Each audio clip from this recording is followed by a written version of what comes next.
AI is going to change the labor market. Some jobs will go. I think many more will be redesigned. So if you go to the expo on the AI Summit, it's fantastic. I spent 90 minutes there. It's thronging with students. It's people asking the right questions.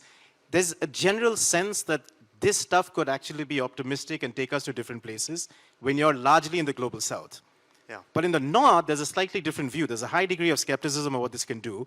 And now the differential is becoming quite apparent. What drives this differential? Yeah, let me, if I may, unpack both sides of what you said. Let's talk about the positive first. And that's something that I think actually probably the most powerful thing about this technology and AI is I think it is uplifting.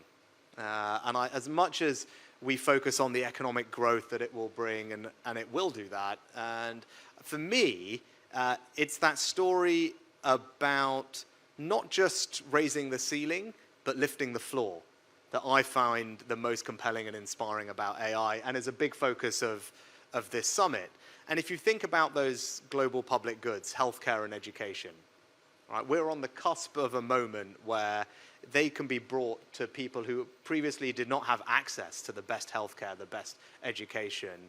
Whether you're in a rural village in Africa or a school in rural India, you know, to have this technology working for those people to lift, as I said, the floor, not just here, but around the world, I think is one of the most positive stories about AI. And I'm really pleased that Prime Minister Modi has made that a focus of this summit, and India is taking a lead on demonstrating that impact. So that's why I think there is an enormous amount of positivity in many parts of the world for that story. And we heard some of it from our colleague from the Gates Foundation earlier. Now, you know, the flip side, as you said, is the anxiety that many in the West feel. And I think a lot of that is around jobs. And I think we have to be clear that AI is going to change the labor market. Some jobs will go. I think many more will be redesigned.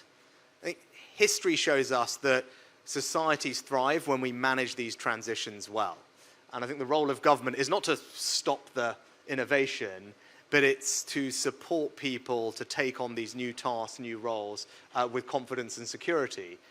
And that's the task for policymakers. How do we redesign education systems? How do we upskill our in-work population? How do we embed digital literacy across the population? We've got colleagues here from the UAE who are taking a lead, particularly on that side of things. And I think that's the challenge.